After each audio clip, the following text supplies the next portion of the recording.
Hello बच्चों, इस video में हम लोग एक बहुत ही इम्पोर्टेंट टॉपिक पे डिस्कस करेंगे। Thrust of physics. थ्रस्ट का होता है जोर। क्या है? दो है। पहला यूनिफिकेशन और दूसरा है रिडक्शनिज्म।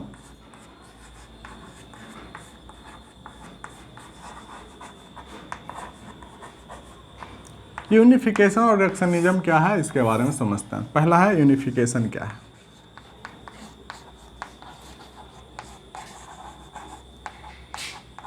देखो बच्चों,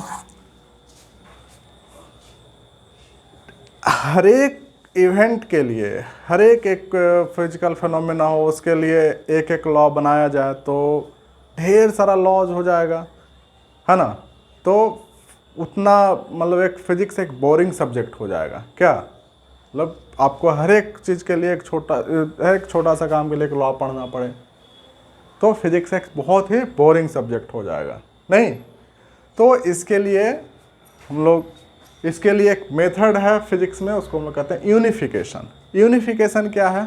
तो यूनिफिकेशन एक ही लॉ, मतलब a few concept and laws से डाइवर्स ऑफ फिजिकल फिनोमेना को एक्सप्लेन कर दिया जाए, है ना। तो हमको एक ही लॉ याद करना पड़ेगा। एक ही लॉ से, जैसे एग्जांपल ले लेते हैं, Newton's laws of gravitation.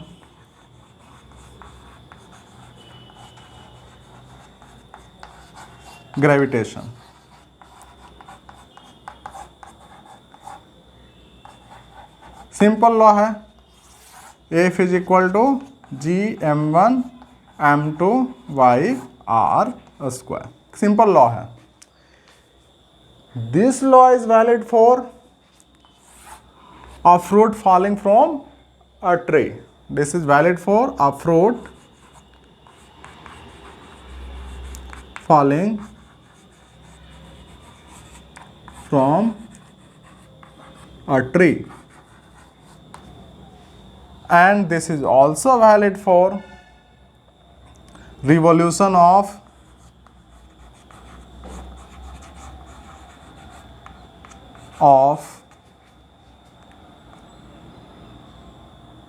moon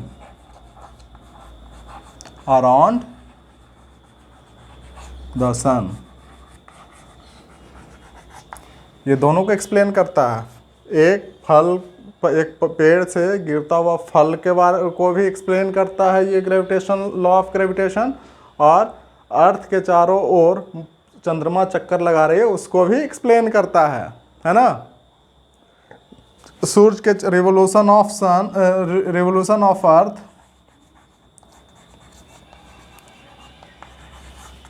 होगा, रिवोल्यूशन ऑफ द अर्थ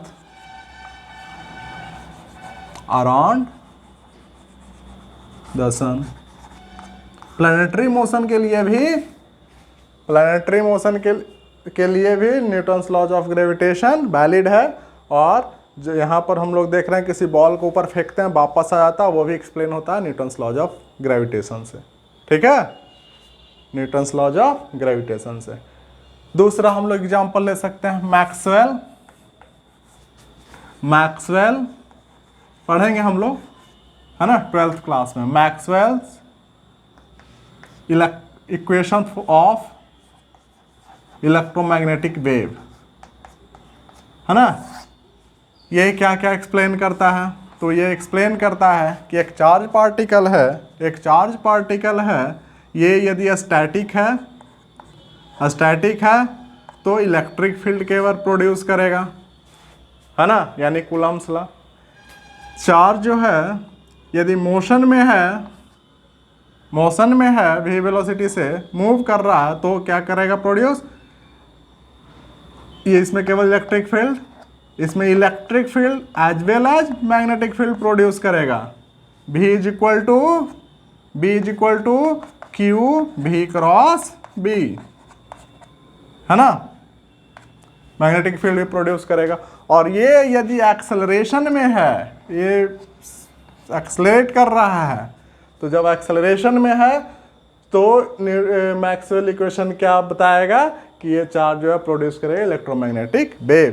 तो ये तीनों चीज़ के लिए वैलिड हो गया। कौन सा? एक सिंपल लॉ, मैक्सवेल इक्वेशन, है ना। हम लोग डिटेल में पढ़ेंगे सेकंड मतलब क्लास 12 में, ठीक है। तो इसको हम लोग क्या बोलेंगे? यूनिफिकेशन, कि ढेर सारा फिजिकल फिनोमेना को एक सिंपल लॉ से एक्सप्लेन कर दिया जाए, उसको हम लोग क्या बोलते हैं? यूनिफिकेशन। दूसरा है रिडक्शनिज्म।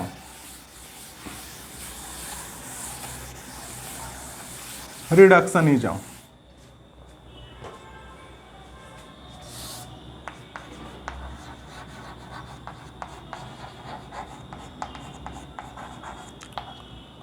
इसका अपोजिट है। ये एक बड़ा प्रॉब्लम है, एक बहुत ही कॉम्प्लेक्स प्रॉब्लम है, उसको सॉल्व करना है तो क्या करेंगे? तो उसके छोटे छोटे पार्टिकल को के बारे में हम लोग एक्सप्लेन कर दें और उस पार्टिकल के प्रॉपर्टीज के आधार पे उस बड़े सिस्टम को एक्सप्लेन कर दें। इसको हम लोग क्या कहेंगे? रिडक्शनिज्म। इसको एक है फिजिकल मॉडलिंग। फिजिकल मॉडलिंग वो समझाते हैं क्या है। रिडक्शनिज्म ही है। रिडक्शनिज्म का एक एग्जाम्पल है फिजिकल मॉडलिंग।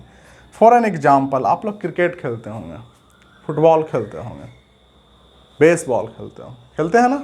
तो जो क्रिकेट बॉल होता है, अब क्रिकेट का क्रिकेट बॉल को आप देखेंगे तो ना तो वो प्योर स्फेयर होता है, प्योर स्फेयर वो तो वो होता नहीं, फुल कंप्लीट स्फेयर वो नहीं होता है। जहाँ सिलाई रहता है उसका डायमीटर थोड़ा अधिक रहता है, ठीक है। तो हम लोग क्रिकेट बॉल का एग्जांपल ले सकते हैं और ये क्रिकेट बॉल क्या होता है? Pure, not a full sphere, complete sphere, है ना। इस क्रिकेट बॉल का मोशन का, यदि हम इस बॉल को फेंकते हैं, इस बॉल को फेंकते हैं, तो बॉल को फेंकते हैं तो क्या होता है? बॉल हवा में स्पिन करता हुआ जाता है, सीधा नहीं। ऐसा नहीं कि आप फेंके और वैसा ही चला गया, वैसा नहीं होता है। नहीं, रिवर्स स्विंग, आउट स्विंग पढ़ते हैं ना, in swing, out swing, reverse swing पढ़ते हैं, सॉरी देखते, ये सुनते होंगे, क्रिकेट देखते होंगे तो, और यदि खेलते होंगे तो करते भी होंगे। तो क्या होता है? ये घूमते हुए जाता है, घूमते हुए जाता है, स्पिन। नहीं, इसका सपोज करें वेलोसिटी भी, इस डायरेक्शन में हमने इसको मोशन दिया है, मोशन ऑफ बॉल।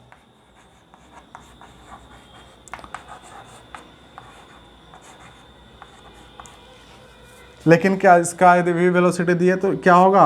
हवा भी है ना।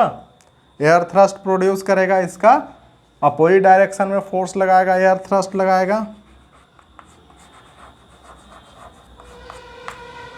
अब इसमें ढेर सारा पार्टिकल्स है ना।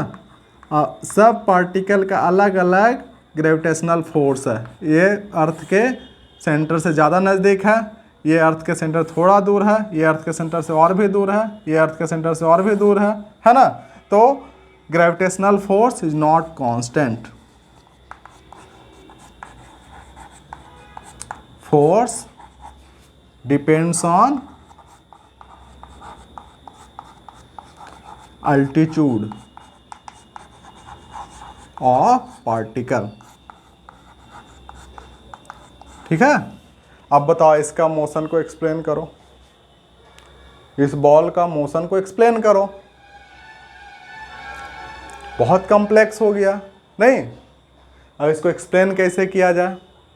तो हम लोग फिजिकल मॉडलिंग रिडक्शनिज्म मेथड अपनाते हैं। इसमें क्या है? इस बॉल को हम लोग एक छोटा सा टीनी पार्टिकल मान लेते हैं, ठीक है। जो मास इसका है वही मास इस छोटा सा टीनी पार्टिकल का है, जो पूरे बॉल का मास है।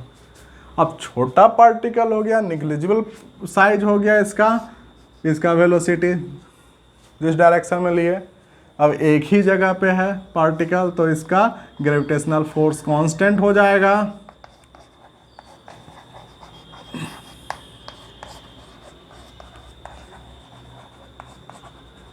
नो स्पिन,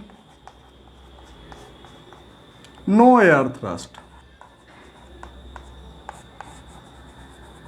अब इसका मोशन, इस पार्टिकल का मोशन हम लोग सिंपली फॉर्मूला लगा करके प्रोजेक्टाइल मोशन का फॉर्मूला लगा लेंगे और सिंपली इसका मोशन ज्ञात कर लेंगे। क्या है ना आसान। तो रिडक्शनिज्म जो है heart of physics, reductionism is the heart of physics, जिसको हम लोग बोलते हैं हार्ट ऑफ फिजिक्स। फिजिक्स का दिल यही है ना। यूनिफिकेशन फिजिक्स का दिमाग है, माइंड ऑफ फिजिक्स।